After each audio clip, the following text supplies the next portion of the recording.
Hi, my name is Divya Vatsa and I am a sophomore at Basis Scottsdale High School. My passion for STEM really came from science fairs that started in middle school. Since 7th grade, I've placed first in my category, and that has been extremely rewarding for me just because it really validates that the effort that I'm putting into this research, it's not too complex, but it's really pushing me to think outside of my normal comfort zone, and then I'm being recognized for that. I think that's really, really inspiring. So last year I took AP Physics B, and that was an extremely hard class for me. I had a really inspiring teacher. He was so encouraging of me. He would really tell me that I could do it, and he'd take the time to really go over concepts that I was struggling with. And on top of that, he just told me that if I really break down the concepts into really small pieces and just take the time to understand one part at a time, it would just help with the overall understanding. And by the end of the year, it was an extremely fun class for me, so I really enjoyed it. I started a club called She's the First at my school, and it focuses on sponsoring girls' education in developing countries around the world. Our goal is basically just to promote equality, not only around the world, but also at the local level, and just raise awareness about this problem that exists.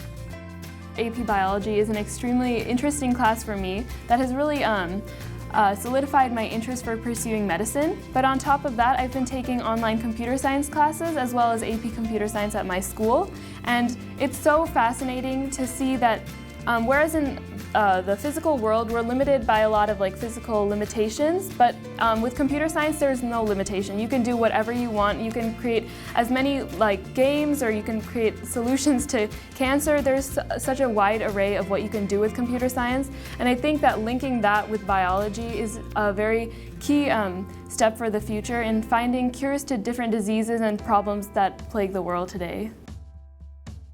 I would say that my biggest role model is my brother. He's starting college this year and he's going to be majoring in computational biology. So he definitely has showed extreme interest in STEM. He would always tell me that there's so much that can be done with STEM that has such a big impact on the world, and he was like, if you can really delve into this subject, there's so much you can do. And I think his encouragement and just seeing his success, that has just been really inspiring for me.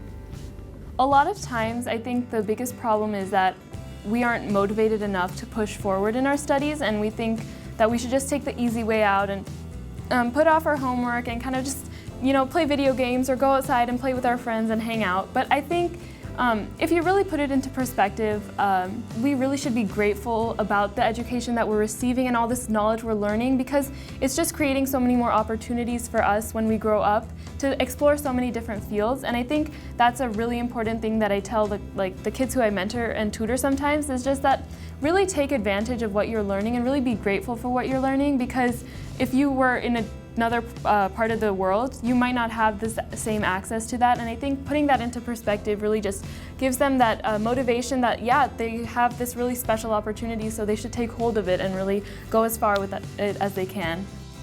There's one quote by William Hazlitt. He's an English author as well as a playwright critic. And his quote went something along the lines of, "Millions of people saw the apple fall, but Newton was the one who asked why." And I think this is really central to taking part in STEM activities. Taking the time to observe the world around you and question things that don't make sense to you.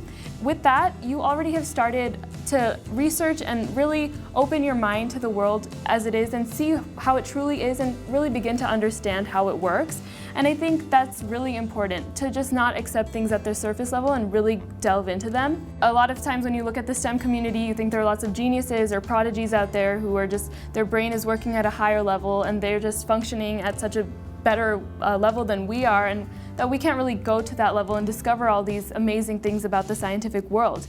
However, I really think that with the right mentorship and the right classes and the right knowledge that you gain at this age, it's really vital. You don't have to be genius. You don't have to be a prodigy. All you have to do is really take that passion and take advantage of the resources around you, and really use that to push yourself forward and answer your own questions. And you can do that by taking the guidance of your teachers at school, because I know at my school, my teachers are always willing to help me and make resources available to me. But also, online, there are so many free classes that are being offered these days that there's really no reason why you shouldn't be able to pursue what you want to do if you really have that drive. And I think that's really vital to joining the STEM community.